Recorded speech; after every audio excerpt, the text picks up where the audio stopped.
Muchas gracias por continuar con nosotros aquí a Mega Noticias 3 de la tarde. Y como es habitual, a esta hora vámonos de lleno a nuestra mesa de análisis. Está con nosotros Arturo Huerta, profesor de posgrado de la Facultad de Economía de la Universidad Nacional Autónoma de México. Gracias, Arturo, por estar con nosotros. Buenas tardes, Alberto. Y también nos acompaña Horacio Esquivel, catedrático también de la Universidad Nacional Autónoma de México. Entre universitarios nos veamos. Horacio, buena tarde. Buenas tardes, Arturo. El tema particularmente, Arturo Huerta, en este espacio es el balance de las políticas para frenar el alza de los precios. ¿Qué ha hecho el gobierno para contener esta inflación que nada más no se frena? Mira, de hecho, dicha tarea se le ha dejado al Banco Central y el único instrumento que tiene el Banco Central para bajar la inflación es la tasa de interés. Pero en la concepción monetarista de parte de ellos consiguen que la inflación es por exceso de demanda. Y de ahí que proceden a aumentar la tasa de interés para frenar la actividad económica, a aumentar el desempleo y así bajar la demanda y bajar las presiones de demanda sobre precios. Pero a pesar de que vienen aumentando la tasa de interés desde junio del año pasado, la inflación sigue creciendo. Es decir, no es un problema de demanda, porque el gobierno no ha venido incrementando el gasto público y predomina una mala distribución del ingreso que atenta sobre la demanda. Entonces, lo que está presionando sobre precios es la escasez de productos, son problemas de oferta. Y el Banco Central, al estar aumentando la tasa de interés, te encarece el crédito, te baja la inversión, te baja la producción, sigue la escasez de productos y sigue las presiones inflacionarias y sobre importaciones. Las importaciones han crecido tremendamente y estamos importando caro. Estamos también recibiendo la inflación internacional. Entonces, de ahí que el Banco de México está haciendo mal la tarea. O sea, lo que debe hacer es bajar la tasa de interés para estimular la inversión conjuntamente con política industrial y agrícola por parte del gobierno para encarar la escasez de productos y así bajar la inflación, cosa que no pasa por la mente de ellos. Exactamente, maestro Horacio, porque lo que está haciendo la autoridad, el gobierno, el Banco de México, no ha servido porque los precios siguen disparados. ¿Estás de acuerdo en eso? Sí, estoy de acuerdo con lo que comenta el doctor Arturo. Efectivamente, es un choque de oferta. Ha caído la oferta de algunos commodities, principalmente los que vienen de Europa, que se agravaron con el conflicto entre Rusia y Ucrania. Y efectivamente, el Banco de México pues es una entidad enteramente ortodoxa y acude a la única política que tiene para, según ellos, controlar la inflación, que es el incremento de la tasa de interés, con la consecuente caída de la inversión que ya se está viendo. Entonces tenemos un problema que ya reconocido por todos los sectores, que estamos en un proceso de estanflación, ¿verdad? Estancamiento con inflación. Entonces, efectivamente, ¿qué tendría que hacer el gobierno? Pues incrementar la demanda a través de incrementar su gasto, que aparentemente en el presupuesto, como estamos viendo en el 2023, ya hay un ligero incremento en algunos rubros. Esperamos que sea suficiente. Yo creo que no, para aliviar este problema de crecimiento y pues el problema de la inflación, que es el tema principal aquí. Además del incremento de la tasa de interés, pues se ha tratado de aliviar con el incremento al subsidio a las gasolinas, ¿verdad? Sí. Ese, por ejemplo, Arturo Huerta, ¿cuánto tiempo lo van a poder aguantar el subsidio a las gasolinas para que estas no se disparen? Mira, no hay problema en torno a que el gobierno se endeude en pesos, porque finalmente el gobierno emite pesos, independientemente de la autonomía del Banco Central. O sea, la deuda interna la puede estar refinanciando. El problema es que el Banco de México no siga aumentando la tasa de interés. Porque si el Banco de México sigue aumentando la tasa de interés como lo ha venido haciendo, te incrementa el costo de la deuda y te presiona sobre las finanzas públicas. Y como el gobierno a toda costa quiere mantener la austeridad fiscal, el equilibrio entre ingreso y gasto público, pues al aumentarle el costo a la deuda, que ahora ha aumentado tremendamente porque está aumentando la tasa de interés externa y la tasa de interés interna, te aumenta el costo de la deuda externa, la deuda interna, el gobierno pues tiene que recortar por otros rubros para poder pagar esas obligaciones financieras. Entonces, no hay problema con el subsidio. El gobierno, repito, puede refinanciar esta deuda derivada de la disminución de impuestos las gasolinas para evitar mayor inflación, pero el Banco de México no debe seguir aumentando la tasa de interés. ¿Cómo ves, Horacio, el paquete económico 2023? Dicen que es equilibrado, que es razonable. ¿Cómo lo ves a priori de lo poco que empezamos a saber de él? Pues mira, de entrada notamos aquí una disrupción entre lo planteado el año pasado, que todavía fue un presupuesto que presentó el maestro Arturo Herrera, respecto a lo que está presentando el doctor Rogelio Ramírez de Lago para este año, donde ya una de las principales diferencias que yo estoy viendo es el incremento en la emisión o en la solicitud de endeudamiento, que es cerca de $1 billón sobre un presupuesto que ronda los 6.5 o 7 billones de pesos para el 2023. Entonces, de entrada yo diría, el primer concepto que yo veo como importante a destacar es ese incremento en la deuda. Y algo que nos preocupa es el incremento de gasto en algunos rubros, particularmente los llamados programas sociales, donde pues ya la presión al paquete en general, estamos hablando de cerca de 600 mil millones de pesos. Entonces, serían dos puntos que yo destacaría de entrada.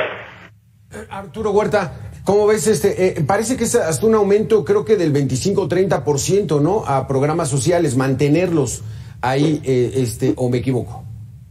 Sí, o sea, la prioridad sigue siendo, bueno, lógico, está bien, los programas sociales, pero por otro lado se aumenta tremendamente el presupuesto al Tren Maya, y siguen estos presupuestos hacia el tren del Istmo de Tehuantepec, y la cuestión es de que, repito, la inflación está en el problema de que estamos importando el 57% de los granos básicos, hay escasez de la producción de granos básicos que está presionando sobre los precios internos y lo está llevando a importar caro.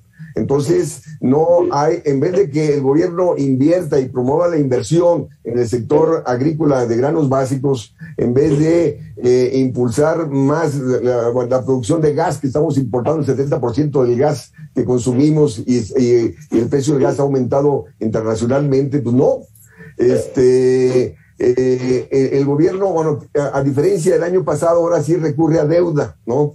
Pero recurre a deuda para pagar deuda, porque el costo del servicio de la deuda se ha incrementado por el aumento de la tasa de interés interna y externa, pero no está recurriendo a deuda para incrementar la inversión en el sector industrial, en el sector agrícola, para encarar los rezagos productivos que estamos enfrentando. Y luego, los criterios generales que presentaron el día de ayer son muy optimistas. Sí. Están contemplando un crecimiento de 3% para el próximo año. Y se plantea un crecimiento de México mayor que el de Estados Unidos. O dice, ¿cómo es posible, no?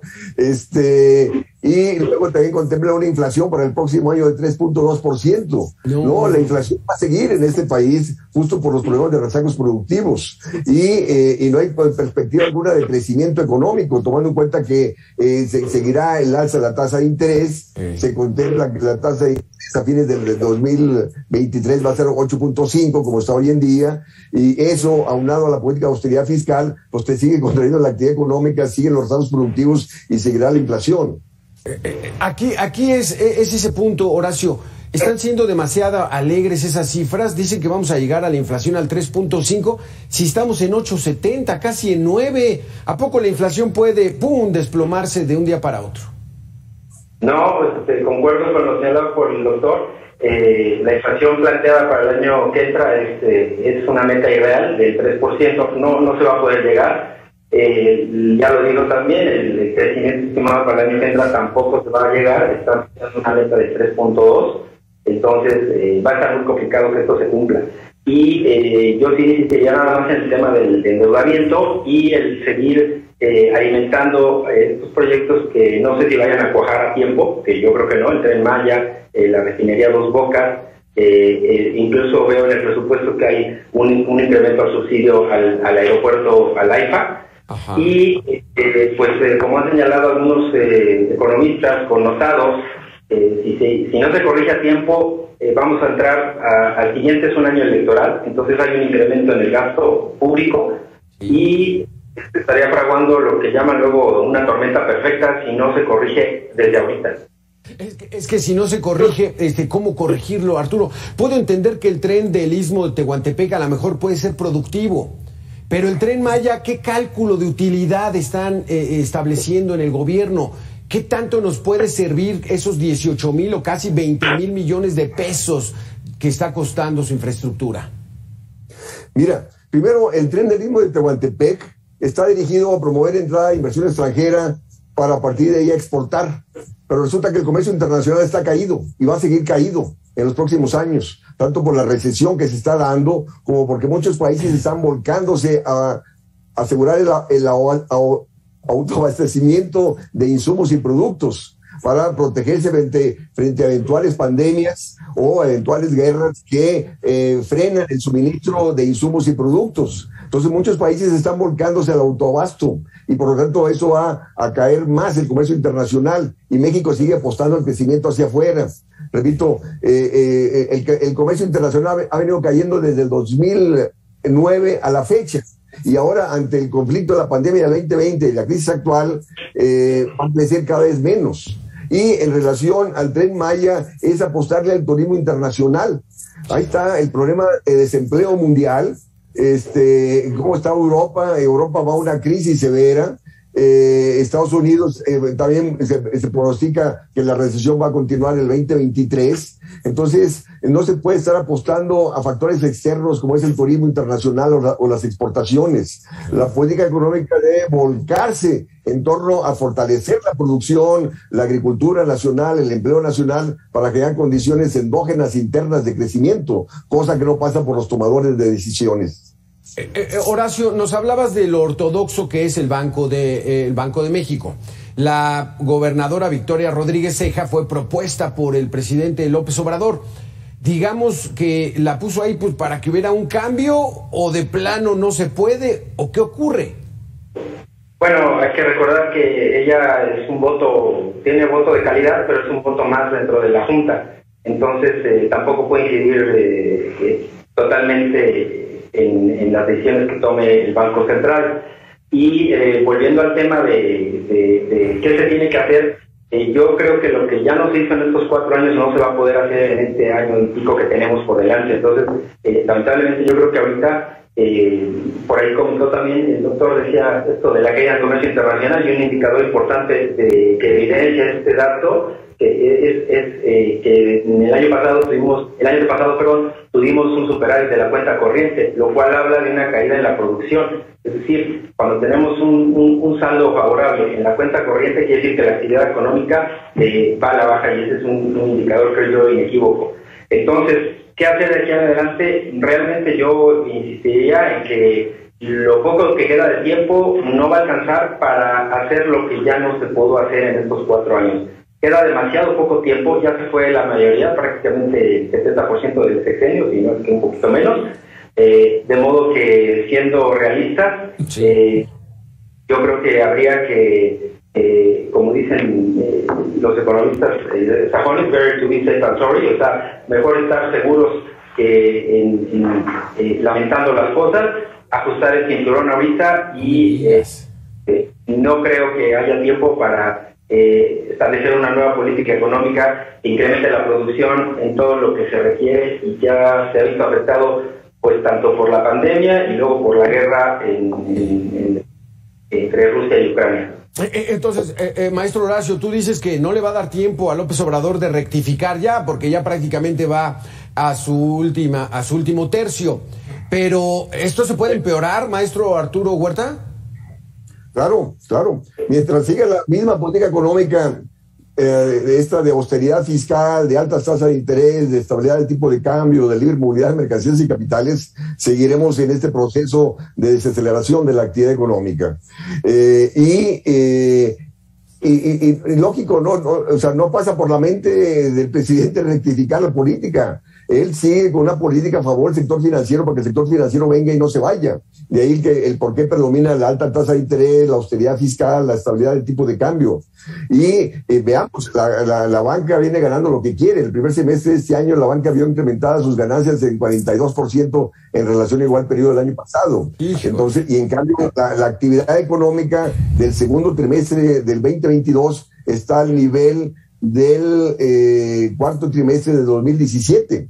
Es decir, tenemos un retroceso de 5 años de la actividad económica. Es decir, no hay preocupación por parte del gobierno de tener política de empleo, de poder tener política de crecimiento económico, desarrollo industrial, desarrollo agrícola, porque el crecimiento económico requiere baja tasa de interés y requiere incremento del gasto público y requiere tipo de cambio competitivo, y nada de eso existe. Horacio Esquivel, ¿estamos en crisis o cuando ya la población empieza a sentir que ya estamos en una crisis económica? Pues mira, ahorita se dio el dato del empleo en el estado de Nenis, hubo un alza, pero mucho de ese empleo es empleo temporal, mal pagado, con malas condiciones de trabajo. Entonces, yo con, digamos, honestidad intelectual, más allá de cualquier postura ideológica o demás, yo creo que sí hay que reconocer que estamos ya en una crisis incipiente y que se tiene que tomar medidas a tiempo. Ahora, aquí habría que esperar que la Secretaría de Hacienda pues se impusiera y pusiera orden en las finanzas públicas, porque nada más para redondear, yo diría, efectivamente, el último año que crecimos fue el de 2018 y fue muy poquito, 2% arribita. Y después pues fue el rebote de la pandemia, que fue el año pasado, que es un efecto estadístico de rebote nada más. Entonces estamos, como dice Said en su libro famoso, en el progreso improductivo, si no se corrige a tiempo. Yo creo que ya no va a dar tiempo, honestamente. ¿Qué se va a hacer? Pues se va a seguir incrementando el gasto en programas sociales, que es lo único que queda en materia económica para tratar de paliar un poco este problema, que no va a servir de mucho. Si no se atienden las causas de este problema, vamos a tener un problema de finanzas públicas en 2024 muy grave, o pues ya me estoy acordando del año 95, ¿verdad? Cuando en esa transición, y que cínicamente Pedro Asco dijo, pues si la economía estaba con alquileres, ¿para qué los quitan? Entonces, estamos llegando a una situación similar donde yo creo que sí hay que tener mucho cuidado. Y que las famosas finanzas públicas era la bandera, ¿no?, de los gobiernos anteriores, ¿no? No, pues en finanzas públicas estamos bien, pues lo demás lo podemos corregir. Aguas para el 2023. Muchísimas gracias, Arturo Huerta, por haber estado con nosotros. Horacio Esquivel, muy interesantes sus conceptos. Ya tenemos un panorama más claro de que hay que tener mucho cuidado en el dinero que estamos recibiendo, no despilfarrarlo, gastarlo lo mejor posible y a ver cuánto tiempo se empieza a enderezar este barco. Gracias a los dos. Gracias. Muy buenas tardes. Muchas gracias. Gracias.